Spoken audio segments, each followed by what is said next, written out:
Hello friends, welcome है आपके अपने यूट्यूब चैनल अनुपमा ब्यूटोपिया में। फ्रेंड्स, आज मैं आप लोग को झाइयाँ यानी पिगमेंटेशन से रिलेटेड वीडियो आप लोग के साथ शेयर कर रही हूँ।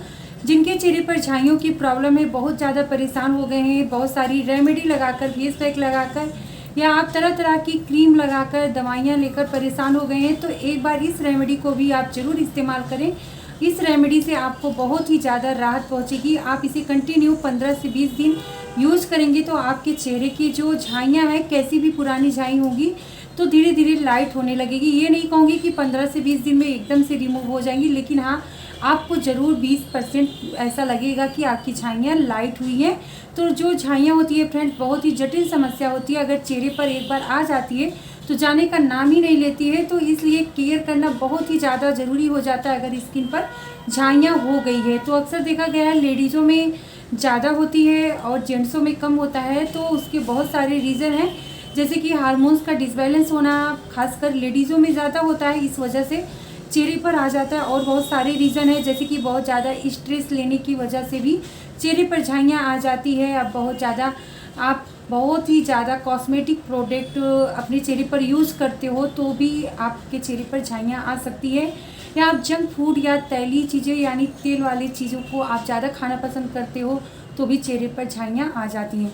तो अगर आप झाइयों के लिए कोई भी रेमेडी आप यूज़ कर रहे हो तो उसके पहले आपको इन बातों का भी ध्यान रखना है कि आपको किस वजह से झाइयाँ आती हैं, उसको क्या करना है। तो पहली बात तो आपको तेल वगैरह बहुत ही कम कर देना है खाने में।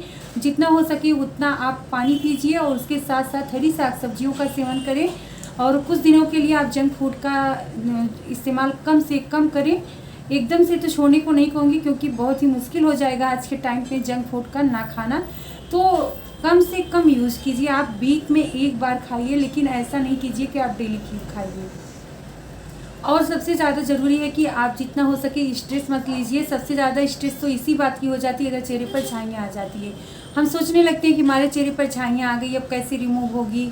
बहुत ही अजीब सा चेहरा लगने लगता है, भद्दा सा दिखने लगता है। कितना भी फेयर चेहरा हो, अगर चेहरे पर झाइयाँ आ जाती है तो बिल्कुल बेकार लगता है। चेहरा आपका सांवला ही हो, कलर कोई मायने नहीं रखता है, मायने रखता है चेहरे का बेदाग होना।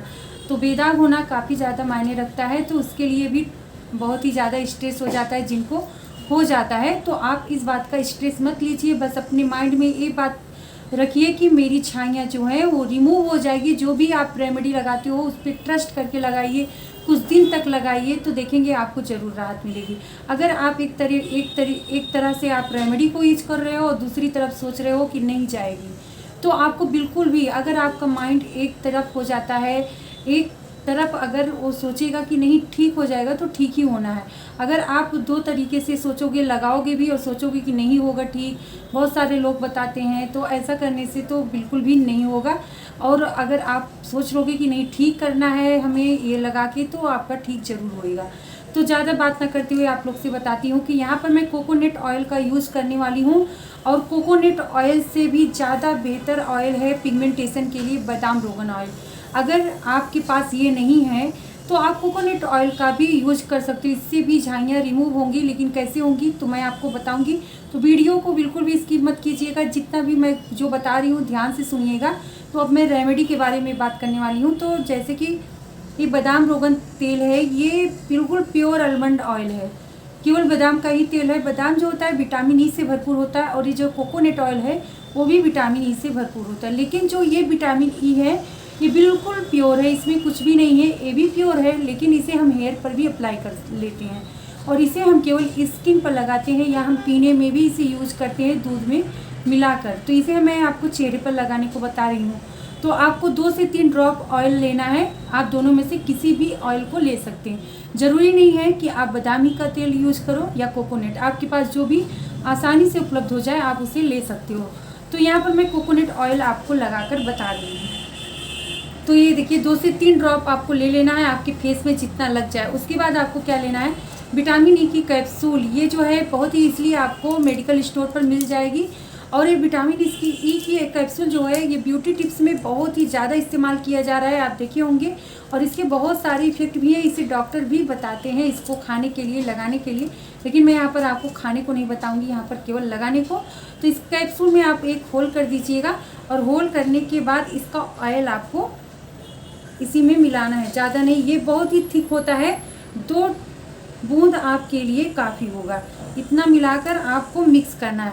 और अगर आपको लेमन सूट करता है तो आप लेमन को भी ज़रूर ऐड करें, और नहीं सूट करता है तो स्किप भी कर सकते हो, लेकिन सूट करता है ज़रूर इस्तेमाल करें। कितना करना है, ज़्यादा नहीं, बस 2 बूंद ही हम इसको यूज़ किए हैं। अगर आपको सूट करता है तो आप 2 से 3-4 बूंद भी लेमन का ले सकते हैं। और उसके बाद अपने चेहरे पर लगाकर मसाज करेंगे। और जैसा कि हमने बताया, अगर हो सके तो आप आलमंड ऑयल को ले ही लीजिए अगर आपके चेहरे पर पिगमेंटेशन है। अगर स्किन को टाइट करना चाहते हो, ग्लो लाना चाहते हो, फेयर करना चाहते हो तो कोकोनट ऑयल बेस्ट है। लेकिन अगर पिगमेंटेशन के लिए है तो ज़्यादा अच्छा ऑयल बादाम का ही है। बादाम का ऑयल अगर आप इस्तेमाल करोगे तो आपके चेहरे की छाइयाँ जो है धीरे धीरे रिमूव हो जाएंगी। अगर आप कंटिन्यू नाइट में सोने से पहले कम से कम 6 से 7 मिनट मसाज करें स्टेप बाय स्टेप। तो मसाज आपको कम से कम 7 से 8 मिनट तक करना है। मसाज का टाइम इतना ज़रूर रखिएगा और स्टेप बाय स्टेप आप मसाज कीजिए फोरहेड के पास, चिक के पास, नोज के पास, आइज़ के पास। तो इस तरीके से इस रेमेडी को इस्तेमाल